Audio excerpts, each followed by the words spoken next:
in that last segment. We appreciate that. I didn't feel a great sense of loss on his part. You were missing the construction. Yeah. Yeah. And Joe filled in the last moment, I believe that was the case. So more credit to him. Yeah, last night I went a searching because the guest we had scheduled had to reschedule. So appreciate Joe being here this morning. As we welcome in our next guest, he is Sam Petsonk, attorney at law. Sam Brown Petsonk, you may know him as that as well. He's been a candidate for office, ran for attorney general, and he's with the Democratic National Committee out of West Virginia now. Sam, good morning. Thank you for being with us. Good morning, Rob and John and Bill. Thanks for having me. Where do we find you this morning, Samuel? I'm down in Charleston. I'm on the road as usual, just doing what I do. Fighting for West Virginia, representing coal miners. That's what I do in my law practice. I'm a labor lawyer, and so I'm out every day handling grievances and trying to take care of our West Virginia coal miners. And look, I'm a member, like you said, of the DNC, and I've been traveling a lot recently with the DNC as we prepare for the upcoming presidential primaries. There's a lot of exciting stuff going on all over the country, and so I'm eager to talk about that and how it's affecting us here, in West Virginia. Absolutely. Before we get to that, though, how did your son's Little League game turn out there, Sam? Well, they won. It was a real nail biter, though. The game almost flipped in the last inning, in the last at bat. The other team got a triple. So it was a great game, actually, for a bunch of 8-year-olds. That's great. In regards to coal miners, if we want to get to that for a moment, about a year ago, that was specifically an issue because of health care for coal miners, and there were a few things that they were proposed to be changed, but I think they got changed back. Can you elaborate on the current stance of that in regards to coal miners and their health care? Yes, sure. So one of the things I do is represent miners who are developing black lung disease. They have a very powerful right that the union has fought for and defended over the years. Whether you're union or non-union, any miner who's developing black lung disease in the country can transfer to a non-dusty job. And this is one of the major ways that we prevent fatal black lung disease, and I've represented the vast majority of miners in the country using these transfer rights under the Federal Mine Act, and we've seen a tenfold increase in the number of miners using these job transfer rights over the last 5 or 6 years. And the Trump administration, I'm sad to say, came in with the DOGE program and shut down that job transfer program. You have to be certified by the Federal Department of Health and Human Services in order to exercise your job transfer rights, and Robert F. Kennedy just shut her down. And so we sued on behalf of a couple of my clients and won a preliminary injunction requiring a reopening of that program, and we're still wrangling with DHHS about the final disposition of that case, but most all the programs back. Unfortunately, they still have not completely restored the mining research. The dust monitoring approval process was still strung up and may still be strung up without full staffing. So, the federal government really disrupted a lot of fundamental protections to health and safety in this country. And it's going to take a long time to undo that damage, sadly. But we're still fighting the fight, and I think we're in a much better place today because of, our lawsuit and a lot of others around the country that pushed back. Is that still working its way through the courts? And if so, what's its next level? Well, it's still set for trial. I think I'm hopeful we're getting closer to resolution. I think the administration really realized they stepped in it, so to speak, with what they did there. But it's as of today, it's still not fully resolved. I'm hopeful we can negotiate some sort of a complete resolution because, our miners don't need this to drag out in court for years and years. We need everything resolved, and we're getting close, and I'm hopeful we will be able to resolve it fully soon. Sam, if memory serves, when NEOSH first came visible, Senator Capito got involved and took some credit of trying to reverse some of the DOGE activities. Is that valid, and how successful was she?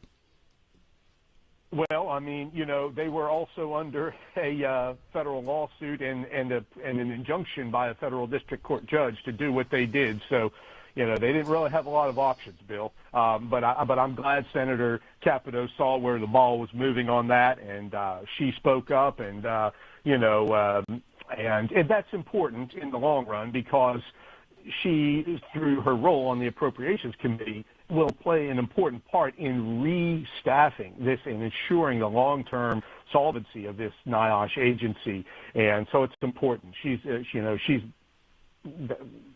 We need the Senate, we need the Congress to be there and to fight back against these DOGE cuts. So we'll take help from wherever we can get it. It's just regrettable that the administration and their political coalition put American workers in this position of just absolutely obliterating the fundamental health and safety protections that people relied upon for decades in this country. And those were gone, and they're still at great jeopardy. And we're still not back to full staffing levels. And I think it'll require a change in control in the House and the Senate next year, which I'm confident we'll see. And if Democrats like Sherrod Brown get back in the U.S. Senate, I'm sure we will adequately fund all of the worker protections at the federal level and hopefully not worry about this kind of problem anymore. Sam, this is John. I spent 35 years working very closely with OSHA regulations and only tangentially with MSHA, which is Mine Safety and Health Act, or Mine Safety and Health Administration. Does MSHA not exist anymore? Well, MSHA as an agency exists, but this administration has, for instance, rescinded the regulation on what's called silica dust, sandstone dust in the coal mines. So the agency is still there, but Trump has abolished the actual regulation that MSHA enforces, which would prevent this huge epidemic of silicosis that we're dealing with in the country. Did they eliminate the regulation, or did they change permissible exposure limits? No, they eliminated it, John. There has never been a permissible exposure limit that's independently enforceable in coal mines or mines for silica dust ever in the history of the country. Never, ever. It's been a real crisis for 100 years, and we've known about the problem of silicosis going back to the Hawks Nest disaster, where hundreds of West Virginia rock drillers died of silicosis. And the federal government, it's been a stain on the whole country. Both parties failed for decades to regulate it. Now, the Biden administration hired a West Virginian to run MSHA, and they actually did implement a silica rule for the first time ever, and then Trump promptly rescinded it. So the rule was the rule was just a couple of years old when it was rescinded? Yeah. Okay. Sam, can we go to your DNC hat for a couple of minutes? There's been the redistricting fight is fast and furious. There was an election yesterday in Virginia where they voted to redistrict. Texas started it. California followed suit. Missouri followed suit. Some of the others. If you're keeping a tally as a DNC rep, who's winning this battle out of the two parties? Well, the American people are winning this battle. That's the most important thing, and I just got involved in the Democratic Party a few years ago, Bill, because both parties I felt were really failing to listen and respond to the needs of the American public. And better representation, more accountability, more transparency has been our focus since I've been on the DNC the last 2 years. So America's winning. Let me tell you, Bill, we've made major changes. Okay, not only are they doing this redistricting effort to ensure better accountability to the electorate, but as in my role on the DNC, we have made major structural reforms to the way the DNC operates. In August of 25, just right after I got onto the committee, we were able to negotiate for changes for budget transparency and real reforms in the selection of the members of the DNC to ensure geographic and demographic diversity. What that means in practice is that as the DNC goes to make its decisions, it will be more responsive to the whole nation, not just the core base areas of the Democratic Party. So to answer your question, these changes make the party and our whole political structure more accountable and attentive to the actual needs and desires of the American public. And here's what I want you to look for, Bill, because these are really exciting changes. Because of the geographic changes in the sort of the regional affirmative action policies that we've adopted, you will see changes in the order of the presidential primaries. It's the Democratic Party that decides which states go first. in the presidential nominating process.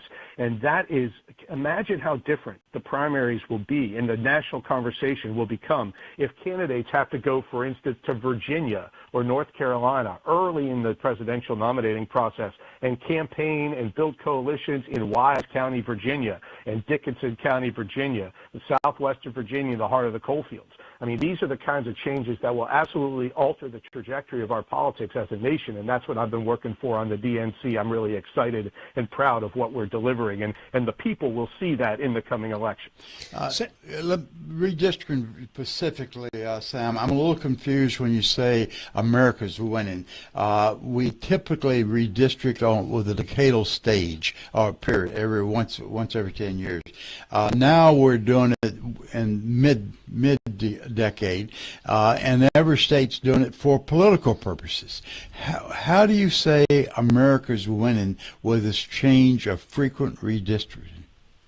Well, you got to remember how this started, Bill. The Texans started this off-cycle redistricting, and they were trying to game the system. They thought they were going to pull a fast one over the American public by changing horses in midstream, literally moving the goalposts. And what Virginia has done is neutralize that effort. So Virginia has said, no, you're not going to pull a fast one on the American people. To the GOP, they said, we're going to move the goalposts right along with you so that the voice of the public is heard fair and square. So, right, we should have regular order, but the Republicans abandoned that, and what the Dems have done here is essentially rebalance the scales so that there is a level playing field and a fair, a fair voice. Look, you see now in West Virginia. Yeah. I'm sorry. How is two parties cheating a fair fight? I remember the hue and cry that came up from the Democratic Party when the Texas started first talking about this redistricting. It was wrong. It's anti-America. It's just so we'll do it too. So there's a lack of principle here, and I'm not suggesting one way or the other, but you can't take the high ground and say that it's for the good of the people when it's cheating like the other guy is cheating. Well, how about this? I hear what you're saying. I really do. And what I would like to see is that Democrats take control of Congress and enact some anti-gerrymandering reforms to the extent that Congress has the power to do that, so that this does not become the new normal. So I hear you, John, but the Republicans are committed to gamesmanship. The Democrats are trying to retain control and ensure fair rules going forward. And so that's what I think we should hold the Congress accountable for. I'd like to see that. Now, of course, you recognize there are legal constraints on how much you can regulate gerrymandering. It's a political exercise. Of course, it's ultimately up to the people how much gerrymandering they'll tolerate, But I agree with you that the gamesmanship has to stop. And that's certainly my goal and interest. So I speak on the show fairly frequently that the Democratic Party, if you take Trump out of the equation, other than I hate Trump, we want to get rid of Trump, we want to undo everything that Trump has done, I don't know, I can't articulate what the Democratic philosophy, or strategy is if they take over the House and Senate, other than to impeach Trump and to stop Trump and to undo what Trump has done. What is the big idea, the big shining idea of the Democratic Party to rally people, and don't use the word Trump? Well, I think affordability and stability, for global stability, for the American people, for the global economy. This country is spiraling into a crisis of unaffordability. The income inequality is greater than ever. We're in a new Gilded Age. People in West Virginia remember what it was like when the railroads and the coal mines came in here and robbed our state and our region of billions of dollars of wealth. And it's happening all over again. When you look at the data center crisis, that's a great example. It is a powerful new industry that has got a lot of economic momentum for important reasons, but the people of West Virginia are concerned. And they're actually rightly very concerned that we have to balance and regulate these trends so that they genuinely benefit society. And that's the focus. I think that's the exclusive focus of the Democratic Party in general, is make life affordable, set fair rules for the road for working families, for business, for the global economy, and certainly restore the international order where people respect America again. I mean, it's just heartbreaking. In such a short period of time, our nation has lost such standing in the world. So those have, I think, been the focus of the party. That's a political observation, and for good or ill. What is the plan? Give me a plan. Like, we will fix affordability by doing what? Well, one of the things that we've done in the West Virginia Democratic Party is develop a platform that you can read online, westvirginiademocrats.com/platform. And this was another focus of mine since I got involved in the party. So we have a good deal of detail regarding our areas of focus as a party, at least within the state of West Virginia. And so what does it mean? It means, promoting democratic norms, open primary. Like you see right now, we are inviting independents to vote in our primary in West Virginia if they vote in the Democratic primary. So concretely, for instance, when it comes to restoring democracy, the West Virginia Democratic Party welcomes the voices of independents. The Republicans are out there spreading misinformation, excluding independents from their primary. We welcome them. When it comes to infrastructure, labor, and human rights, we are investing. We support the bipartisan infrastructure law, which would put billions of dollars into West Virginia. The Republicans have taken all that away. We support investing in elder care and child care. That's critical infrastructure for our businesses and families. I mean, obviously, we support wages, benefits to protect, firefighters who are robbed of their wages willy-nilly in this state and all over the country. We support basic human rights to public education and health care for all. I mean, we have an agenda that is all about affordability, level playing field for people, for small businesses, and for all nations. That's what we stand for, and you can read the specifics in our platform. Sam, you had mentioned it in a text to me, and you just hinted at it a moment ago about a mailer you thought had misinformation on it that's gone out. Can you be more specific? Yes. People probably saw this new mailer that the Republican Party sent out. It said, only registered Republicans can vote on May 12th. Big headline. And it says independents and unaffiliated voters registered with other parties can no longer participate. It really made it sound like independents cannot vote in the primary election, period. And it was misleading. It's only the Republican Party that has closed its primary to independents in West Virginia. That is, voters who are not registered with any party are welcome to vote in the West Virginia Democratic primary ballot. And when you go to vote, if you're an independent on May 12th or during early voting, request a Democratic ballot, and you can vote in all the races, all the contested races, up and down the ballot on that Democratic ballot. We want independents to be included and to be heard. It's a core principle of our party. And the Republicans are really, I think, they understand they have alienated a large swath of the American public, and they're trying to hide from it rather than deal with the problems that the Republican Party has created. It's a shame, and that's what we're talking about. There's been a lot of news coverage about this. Sam, along with redistricting, the other political football is the SAVE Act that has been hung up in Congress for a while. I suspect you're against the SAVE Act. Will you expound on it? Well, the SAVE Act amounts to an underhanded attempt to disenfranchise more American voters. And, of course, as I just said, the core value of the Democratic Party is democracy itself. That's what we named ourselves after, democracy, because we deeply believe in it, so we want to expand the franchise. We want to make it easier for voters to exercise the franchise. West Virginia does a pretty good job. We've got 2 weeks of early voting. We have, registration through the DMV, so that most everybody is registered to vote in West Virginia. But we really oppose these federal efforts to micromanage state elections, and ultimately they're trying to limit the number of Americans who can cast a ballot, and that's wrong in our view. So yeah, I think I certainly oppose that effort at the federal level to limit voting rights.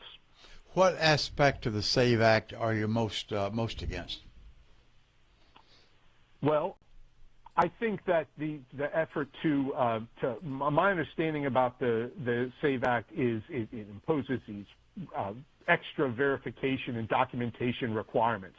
The Republicans are trying to do the same at the state level with this new domicile requirement in voting.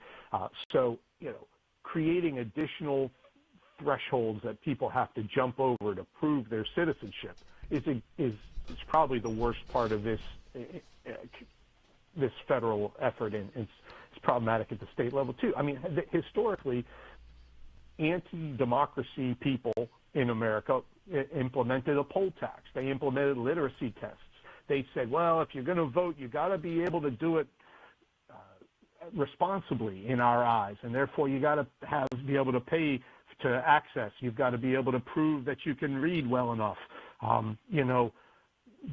That's not the way democracy works. Democracy has a responsibility to educate its members well enough to engage in self-government. And the way you verify whether you're succeeding in that effort is by letting everybody vote and cast their own ballot. So, it's a George W. Bush recently called democracy a self-regulating enterprise. And I think that's what elections are there to do. So adding these additional requirements for citizenship verification is another way of effectively disenfranchising voters. What is a reasonable identification requirement, Sam, for a person to vote? Well, I think we've had that for a long time. We've always had identification requirements. Anything that is, a reasonable proof that you are who you say you are should suffice. And I'm not conversant in the whole panoply of methods that are historically recognized in West Virginia, but there's a multitude of ways to verify your identity. And the notion that there are fraudulent votes cast at any significant scale in this country is wrong. I mean, there are very few fraudulent ballots cast. And in West Virginia, I think the only times that I remember somebody charged with fraudulent voting has been somebody trying to fraudulently cast ballots in favor of Republicans. There was a mailman over in Randolph County. I only have a minute left. Don't go down that rabbit hole for me, Sam. Okay. If I don't have a driver's license, if I don't drive, what is a reasonable way for me to identify myself when I vote? I think that there are a whole variety of. Just name two. Name one or two. I'm just curious. You have bills. You have a whole variety of ways. Anything that verifies your name, your address. I think you can also attest if you've verified your address in the past. They allow you to go and re-authenticate that prior verification.